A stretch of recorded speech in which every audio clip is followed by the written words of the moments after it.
皆さんこんにちは、ゆりこです。今私は謎の目玉がある公園にいますが、今日のメインテーマはここではありません。今日はずっと楽しみにしていたセントルイスの鉄道博物館に行きます。正式名称はナショナルミュージアム・オブ・トランスポーテーション。42エーカーの広大な敷地面積を有しており、なんと設立されたのは1944年。鉄道、交通に関わる主要展示物が190点以上あります。鉄道車両、車、飛行機、小型輸送機器など多岐にわたる交通関連資料を有しています。この博物館の起源はどうやらあるストリートカー、ベレフォンテーレを市がスクラップ回収しようとしたのを歴史保護の市民が救ったことに始まるそう。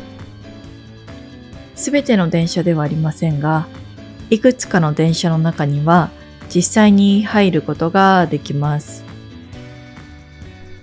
これはアイスチェスト、書かれている通りね、乗務員の食料供給を保管していたそうですが、多くのね、車掌車には電力がなく、1950年代後半以降まで機械式のね、冷蔵庫は備えられていなかったとのことです。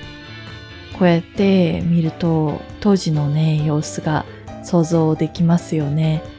今から、75年以上前、人々はね、どんな気持ちでこの電車に乗っていたんだろうかと考えるだけでワクワクします。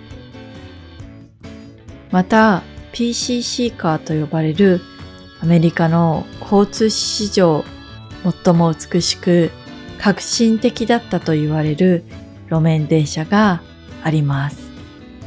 PCC カーは正式名称プレジデンツ・コンフェレンス・コミッティ。1930年代に次世代型ストリートカーとして共同開発されたそう。というのも1920年から1930年代、アメリカの都市では自動車の普及によりトロリーの乗車数が激減してしまったそうです。そこでトロリー会社がより早く静かで快適な新しい車両を作る必要に迫られたんです。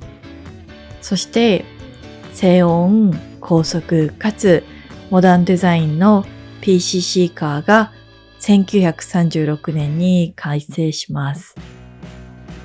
実はアメリカのほかカナダやメキシコ、ヨーロッパなどに輸出され世界中で走っていたそうです。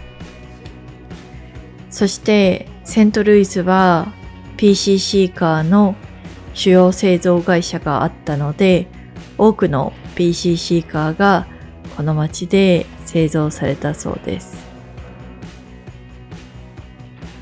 この PCC カーがね、アメリカの街を走っていた時代、どれだけ美しかったのか想像できません。またね、人々が今のように一人一台車を持つのではなく、電車やトロリーに乗っていた時代があったなんて驚きですね。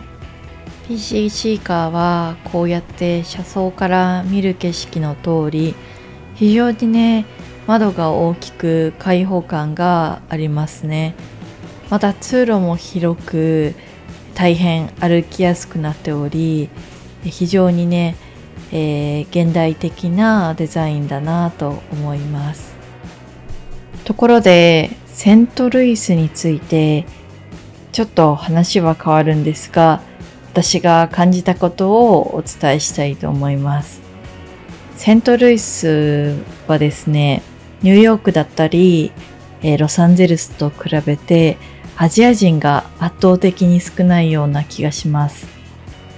私が見たアジア人はバドワイザーの工場で一人、それからどこで見たかなと思い出すのが難しいぐらいアジア人を見ませんでした。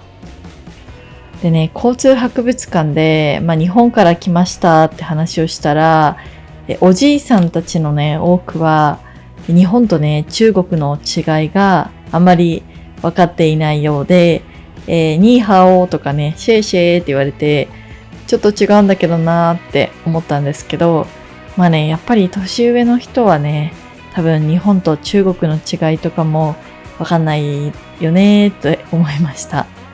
はい。でも結構若い人は、知り合いの奥さんが日本人ですとか、結構ね、日本に憧れを持って、旅行したいですって言ってくれてる人とかね、そういう人もいたので、お話できてよかったです。やっぱりどこの国でも多分年配の方って、旅行とかね、今の若い人に比べたらしてなかったと思うし、しょうがないよねって思ったりしています。はい。この辺りは、特急列車ですね。この辺りはですね、寝台列車だったりとか、かなり座席が豪華な長距離を走る列車になっています。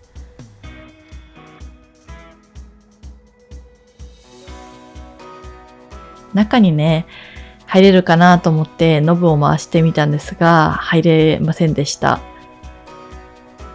ただね、ラッキーなことに、職員さんがですね、この中を見せてくださると言ってくれたので、一つの、急行列車の中に乗せてもらうことになりました。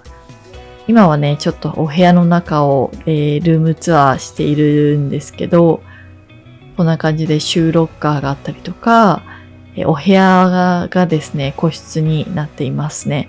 ここはベッドのお部屋になってるのかな。はい。後でね、皆さんにお見せできると思うんですけど、この辺りの部屋は割と階層が下のね、お部屋になります。もっともっとね、豪華なお部屋があるので、ぜひね、楽しみにしてください。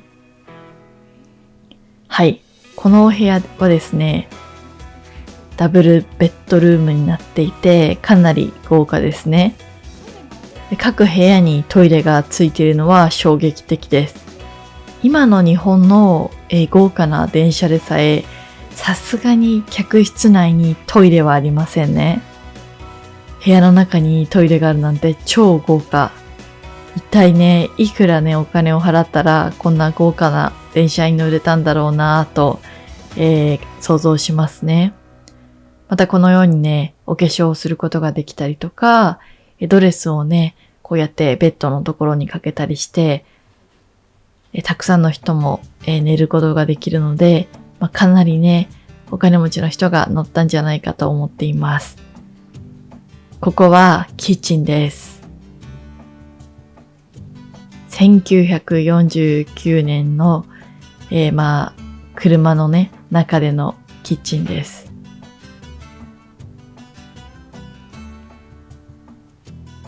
ここにはね、窓はありませんが、たくさんのね、人への料理を作るために、温度をね、一定に保つためかなと思います。ある程度ね、速いスピードで走る電車の中で、ご飯を作るのは絶対に大変ですよね。窓がね、ない部屋で、揺れながらね、そういう料理をしなきゃいけないっていうのはかなり大変だったなと思います。さて、こちらは、ダイニングになります。もともとは、右と左にですね、同じ席があったそうですが、今は、イベントなどのために右側だけに机とテーブルが置かれているそう。という感じでね、かなり豪華な電車の中を見ることができて大満足です。さて、この交通博物館の中では、トロリーにね、実際に乗ることができます。博博物館でね、思う存分たくさんの電車を見たので、最後はトロリーに乗って回っていきたいと思います。This turns, this key turns the pedestal on. And that's forward. And then this is the whistle. And then the safety switch. Push down on this. There's no, what they used to call a dead pedal. This is the dead pedal. And so you can turn that that way. And it goes, this is still in brake position. ブレーキポジション。 And the white one is neutral. And then on this side, if I kept going around, it's power. And it would go forward. And it all, and if there's an emergency, you just let go and it stops. 面白い。It's a very simple system. 職員さんが運転の仕方を教えてくれました。